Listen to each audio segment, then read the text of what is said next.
On passe maintenant à un sujet que vous aimez bien, celui de la schizophrénie. On va commencer par voir comment est-ce qu'on répond à la question « Faites un diagnostic de l'épisode actuel », dans le cas où il s'agit d'une poussée de schizophrénie. Alors, première chose, la forme clinique, qui est importante à préciser, parce que quasiment tout le monde va mettre la schizophrénie. Mais très peu de gens pensent à préciser la forme clinique. Alors, ces formes, principalement, c'est la forme paranoïde. C'est celle que vous aurez le plus probablement, c'est celle où le délire prédomine. Alors attention, on dit que le délire prédomine, mais ça ne veut pas dire qu'il n'y a pas de discordance et ça ne veut pas dire qu'il n'y a pas de repli. Entre les épisodes délirants, même dans la forme paranoïde, il y a le repli autistique.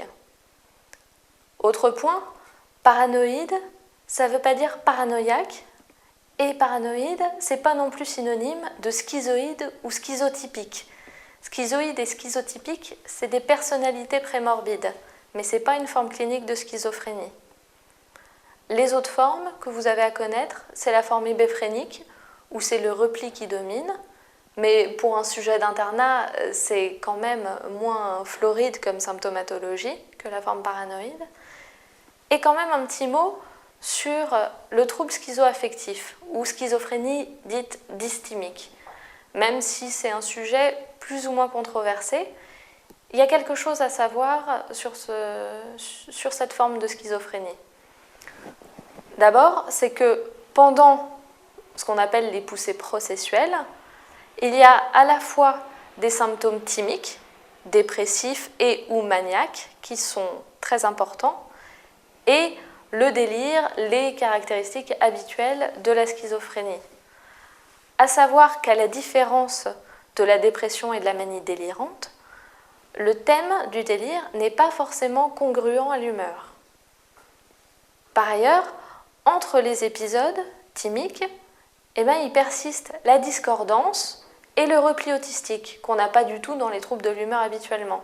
Une dernière chose à savoir, c'est que les schizoaffectifs répondent bien au lithium, et c'est plutôt une forme de schizophrénie de bon pronostic. Voilà pour les formes cliniques. Après, on peut préciser la forme de début, qui est soit insidieuse, soit brutale, sous forme de bouffée délirante aiguë. Là aussi, ça nécessite une précision, c'est-à-dire qu'on peut parler de bouffée délirante aiguë uniquement quand on n'a pas encore fait le diagnostic de schizophrénie, c'est-à-dire quand on n'a pas une évolution supérieure à 6 mois. Mais on ne parle plus de BDA quand on est dans l'évolution d'une schizophrénie. À ce moment-là, on parle de poussée processuelle ou de recrudescence anxio-délirante. Mais une fois qu'on a le diagnostic de schizophrénie, on laisse tomber le mot BDA. Ensuite, c'est chic de préciser si c'est plutôt de bon ou plutôt de mauvais pronostic. Alors, il y a un certain nombre de facteurs pronostiques à connaître. Je vais vous dire plutôt ceux qui sont de bons pronostics. Et après, pour savoir les mauvais pronostics, c'est exactement l'opposé, bien sûr. Donc les facteurs de bon pronostic, c'est le début à un âge tardif. Également le sexe féminin, la forme clinique paranoïde, la forme clinique également schizoaffective, le fait d'avoir une bonne adaptation prémorbide, le fait d'avoir une introduction rapide du traitement par neuroleptique, la bonne réponse aussi du traitement en neuroleptique, la bonne compliance du sujet au traitement, la bonne coopération du sujet, mais également de son entourage, qui est vraiment très important, et également l'absence de comorbidité psychiatrique et surtout de consommation de toxiques, parce que c'est quelque chose qui est très souvent associé dans la schizophrénie. Alors, une fois qu'on a fait la forme clinique, la forme de début, les facteurs pronostiques, on peut préciser d'autres choses qui ne sont pas spécifiques de la schizophrénie, mais notamment, est-ce qu'on est dans le cadre d'une poussée processuelle, d'une recrudescence anxio-délirante? On peut préciser si c'est dans un contexte de rupture thérapeutique, et avec les patients schizophrènes, c'est bien souvent le cas, donc il faut toujours rechercher s'ils n'ont pas diminué ou arrêté d'eux-mêmes leur traitement quand ils font une poussée délirante. On peut préciser également Si ça survient sur une personnalité prémorbide, à ce moment-là, on précise de quel type était cette personnalité. On peut aussi parler des complications. Alors les complications chez les schizophrènes, c'est beaucoup les addictions, alcool et cannabis surtout, mais toutes les drogues en général, et il faudra en tenir compte dans le bilan et dans le traitement. Les autres complications, c'est les passages à l'acte auto-agressifs, mais aussi hétéro-agressifs, et il y a parfois des voyages pathologiques pendant les épisodes délirants. Voilà un peu pour le diagnostic étoffé d'un épisode de schizophrénie. On passe maintenant à la partie qui n'est pas la plus facile, c'est celle de la sémiologie de la schizophrénie. Alors, il y a plein de mots à connaître, qui sont tous des mots-clés, mais tant qu'à faire, c'est aussi bien de comprendre ce que ça veut dire. Alors, on va revoir ensemble un peu ceux qui posent parfois difficulté. Donc, pour justifier une analyse sémiologique, avec comme conclusion un diagnostic de schizophrénie, on commence toujours, comme pour le délire d'ailleurs, à parler de l'ancienneté. C'est-à-dire qu'il n'y a pas de schizophrénie si l'évolution dure depuis moins de 6 mois. Donc, évolution chronique, plus de 6 mois. Après, la dissociation, qui est synonyme de discordance en fait. La dissociation, elle se divise en 3 sphères. La sphère intellectuelle, la sphère affective, la sphère comportementale. Et il faut toujours raisonner de façon très organisée comme ça pour ne rien oublier. Commençons par la sphère intellectuelle, qui comprend le trouble du cours de la pensée, le trouble du contenu de la pensée et le trouble du langage. Alors, qu'est-ce que c'est que le cours de la pensée ? C'est tout d'abord les barrages, qui sont vraiment pathognomoniques de la schizophrénie. Le barrage, c'est la suspension brutale, brève et immotivée du discours. Le sujet s'arrête en plein milieu de sa phrase, sans modifier l'intonation, mais tout d'un coup, il s'arrête, pas longtemps, et puis il reprend.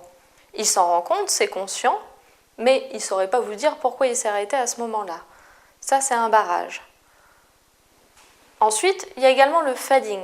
Le fading, c'est parler de plus en plus lentement et de plus en plus bas. Donc parler de plus en plus lentement et de plus en plus bas jusqu'à l'arrêt du discours. C'est pas pathognomonique, mais ça aussi, c'est quand même un bon indicateur. Le dernier trouble du cours de la pensée, c'est la diffluence. La pensée diffluente, ça veut dire une pensée qui part dans tous les sens, sans que ça ait vraiment de rapport. C'est un peu l'équivalent du coq à l'âne dans la manie, sauf que c'est pas fait de façon excitée comme dans l'épisode maniaque. Donc si vous comprenez rien au discours du sujet, c'est que sa pensée est diffluente. Passons au trouble du contenu de la pensée. Le contenu de la pensée, c'est les relations logiques entre les idées. Mais là, il n'y a plus du tout de lien logique. D'autre part, il y a un appauvrissement des idées. Le discours du schizophrène, c'est vraiment très pauvre. Même quand c'est délirant, on revient toujours sur les mêmes choses. Et on parle aussi du rationalisme morbide. Alors ça, vous êtes souvent bien embêtés pour savoir ce que ça veut dire. Le rationalisme morbide, ça n'a rien à voir du tout avec les choses morbides, la mort, les trucs glauques, ça ne veut pas du tout dire ça. Rationalisme, ça veut dire expliquer, explication, et morbide, ça veut dire à partir de la maladie, à partir des symptômes. Donc à partir des symptômes qu'il ressent, le sujet explique sa maladie. Par exemple, il ressent des hallucinations synesthésiques, des courants électriques dans le corps, et bien, il va vous expliquer que c'est parce qu'il y a des extraterrestres qui ont implanté des petits parasites qui courent à l'intérieur de lui, par exemple. En tout cas, c'est tout ce qui fait que le sujet explique ses troubles. Ça peut être des trucs un petit peu plus bêtes, comme j'ai trop travaillé et voilà où j'en suis. Alors qu'on sait très bien que le fait de trop travailler, ça n'induit pas un épisode délirant aigu. Voilà pour le rationalisme morbide. Alors ensuite, les troubles du langage, ça en général, c'est pas très difficile à repérer dans un énoncé. Parce que si vous comprenez pas un mot, ou s'il y a une expression qui vous échappe, évitez de passer 5 minutes à vous dire que vous êtes bête et que vous connaissez pas la langue française, c'est que c'est un néologisme ou un paralogisme. Un néologisme, c'est un mot qui n'existe pas, qu'on invente. Par exemple, j'en ai marre de ces smurfs. Et un paralogisme, c'est utiliser un mot, mais pour un autre. Donc un mot, mais complètement hors de son contexte, ce qui fait que la phrase ne veut rien dire. Et au maximum, quand vraiment on ne comprend rien, on parle de schizophasie. Mais alors là, ça ne sert à rien de vous faire un énoncé avec ça, parce que ça ne voudra rien dire du début à la fin. Voilà pour la sphère intellectuelle. À présent, en ce qui concerne la sphère affective, ce qui est le plus caractéristique de la schizophrénie, c'est l'émoussement affectif, c'est-à-dire la pauvreté des affects. Le sujet schizophrène vous raconte par exemple très froidement qu'il y a des nazis qui le poursuivent pour le tuer. Et ça, quelqu'un de sain, entre guillemets, vous raconterait ça de façon très anxieuse, avec des larmes dans la voix. Le sujet schizophrène vous raconte ça de façon assez froide. Pareil, si vous parle d'un événement heureux, ce sera sans grands affects. On retrouve aussi une ambivalence affective. Ça veut dire des sentiments contradictoires, d'une minute à l'autre parfois, chez un même sujet. Mes parents, je les aime, et 2 secondes, ces salauds, je les déteste. Voilà. Il y a aussi le négativisme. Le négativisme, c'est tout ce qui est refus du contact. De ne pas tendre la main quand on tend la main pour la serrer, de ne pas vouloir regarder dans les yeux, de ne pas vouloir parler. De ne pas vouloir parler de son délire, c'est ce qu'on appelle aussi la réticence. Et ça cache souvent l'existence d'un délire sous-jacent. Voilà. Également, on peut parler d'athymormie, de perte de l'élan vital dans la schizophrénie. Mais ça, c'est quelque chose qu'on retrouve aussi dans la dépression.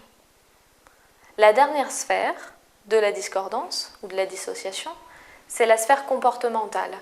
Pour la sphère comportementale, il n'y a pas grand-chose à part des maniérismes, et puis quand même, si, des sourires et des rires immotivés. Sans raison, au milieu de l'interrogatoire, le sujet se met à rire ou à sourire, sans que vous compreniez pourquoi. Donc là, on a le premier point vraiment de l'analyse sémiologique. Maintenant, le délire. Le délire qu'on dit paranoïde. Quand on parle de délire paranoïde, ça veut dire schizophrénie. Mais ça veut aussi dire non systématisé. Donc, ne dites surtout pas délire paranoïde systématisé, parce que ça veut absolument rien dire. Pour ce qui est des mécanismes, on peut rencontrer à peu près tout. Mais ce qui est plus spécifique de la schizophrénie, c'est bien sûr les hallucinations intrapsychiques avec le fameux automatisme mental, qui, je vous le rappelle, se compose de 4 caractéristiques qui sont plus ou moins associées entre elles, à savoir le vol, le devinement, le commentaire et l'écho de la pensée. Ça, vraiment, on ne l'a pas toujours dans un énoncé de dossier de schizophrénie, mais quand même, chez un sujet jeune, ça doit vous faire penser à ça. Ou alors, c'est une BDA. Dans les thèmes, pareil, il peut y avoir tous les termes, même s'il y a souvent de la persécution. Alors, là encore, bien faire la différence entre syndrome d'influence et idée de référence, comme on l'a vu dans l'analyse du délire. Et on retrouve aussi des thèmes de dysmorphophobie, c'est-à-dire la peur de transformation du corps, qui peut être associée au signe du miroir. C'est-à-dire que le sujet schizophrène se regarde toute la journée dans le miroir pour vérifier que son physique n'a pas changé, qu'il n'a pas perdu son nez par exemple, ou des choses comme ça. Enfin, ce délire est non systématisé, c'est-à-dire non organisé. Il est impossible qu'il emporte la conviction d'autrui. Son délire, vous y croyez à aucun moment. Le dernier élément de la triade de la schizophrénie, c'est le repli autistique. C'est-à-dire l'incurie, le patient qui reste chez lui, la clinophilie, avec bien sûr un retentissement social très important, une chute des résultats scolaires, etc., etc. Et ça, c'est quelque chose qui persiste entre les épisodes et qui tend malheureusement souvent à s'aggraver avec le temps. Avec ça, vous avez l'analyse sémiologique du schizophrène. Dernier point sur, cette fois, le traitement de la schizophrénie. Alors, quand on est en poussée processuelle, bien souvent, il y a besoin d'une hospitalisation qui peut se faire, et sachez-le, c'est souvent le cas, sous contrainte à la demande d'un tiers, beaucoup plus souvent qu'en HO. En général, il y a la famille qui amène le patient aux urgences et on fait une HDT. ce qui est souvent facilité en plus par le fait que ces patients doivent être suivis sur leur secteur, en CMP, en centre médico-psychologique. Le traitement curatif, même si ça ne permet pas la guérison, mais en tout cas ça permet la régression du délire et du repli, c'est les neuroleptiques. Alors un terme un peu plus à la mode que neuroleptique, c'est antipsychotique. Attention, antipsychotique, ça ne veut pas dire antiproductif. Souvent vous faites la confusion. Antipsychotique, c'est neuroleptique. Dans les neuroleptiques, il y a les sédatifs et les antiproductifs. Les sédatifs, c'est par exemple le tertian, la siamémazine. C'est celui que vous pouvez retenir. Et il faut savoir que ça peut se donner per os, mais aussi en IM. Pas d'IV avec les neuroleptiques. Ça, c'est une bêtise. Ce qu'il faut savoir aussi, c'est qu'il y a les antipsychotiques de première et de deuxième génération. Ceux de deuxième génération, qu'on dit aussi atypiques, c'est ceux qui sont le mieux tolérés. Mais pour autant, on n'a pas complètement abandonné les neuroleptiques classiques. Retenez-en un de chaque catégorie. Pour les classiques, l'aldol, allopéridol, et pour les atypiques, le risperdal, la risperidone.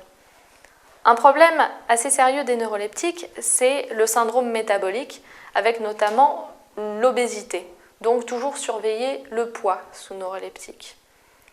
Un autre problème, c'est bien sûr le cas rare, mais pourtant très grave, du syndrome malin des neuroleptiques, qui est une complication mortelle, potentiellement en tout cas. Alors le syndrome malin des neuroleptiques, il faut y penser dès qu'il y a neuroleptique plus fièvre. Donc c'est systématiquement arrêt des neuroleptiques en attendant la confirmation du diagnostic et dosage des CPK. L'augmentation des CPK est un argument fort en faveur du syndrome malin des neuroleptiques. À noter quand même une petite nuance, c'est que quand il y a juste une fièvre avec des neuroleptiques, il faut aussi éliminer une agranulocytose médicamenteuse. Justement, à propos d'agranulocytose médicamenteuse, un petit mot sur le Leponex ou clozapine qu'il faut connaître. Vous ne le verrez pas forcément prescrit en stage parce qu'on ne la prescrit pas en première intention. Et ça, c'est parce que ça a un effet indésirable grave qui est la granulocytose médicamenteuse. Ceci dit, c'est une molécule très efficace et elle est prescrite dans les schizophrénies résistantes à au moins 2 traitements neuroleptiques qui ont été essayés à bonne dose et pendant une durée d'au moins 6 semaines. Du fait du risque d'agranulocytose médicamenteuse, ça nécessite un bilan préthérapeutique et une surveillance très stricte de la NFS, avec notamment une NFS chaque semaine pendant les 18 premières semaines du traitement. Une dernière chose sur les neuroleptiques, c'est que c'est à la fois curatif de l'épisode et puis préventif des épisodes prochains, et que c'est un traitement que les sujets auront au long cours. Pour poursuivre sur le traitement de la schizophrénie, il est de ne pas oublier la sociothérapie. Tout ce qui est réinsertion socio-professionnelle, logement, aide financière, protection des biens. Parce que c'est des sujets qui sont jeunes. Et si on s'occupe seulement de la partie médicamenteuse, la qualité de vie des sujets, elle est très mauvaise. Donc ça, c'est vraiment un point hyper important de la prise en charge. Enfin, à ne pas oublier, toujours rechercher et prendre en charge des addictions, en particulier tabac, alcool, cannabis, qui sont souvent associés à visée anxiolytique ou de façon un peu comme une automédication par les patients. Donc, leur conseiller fortement des règles hygiéno-diététiques.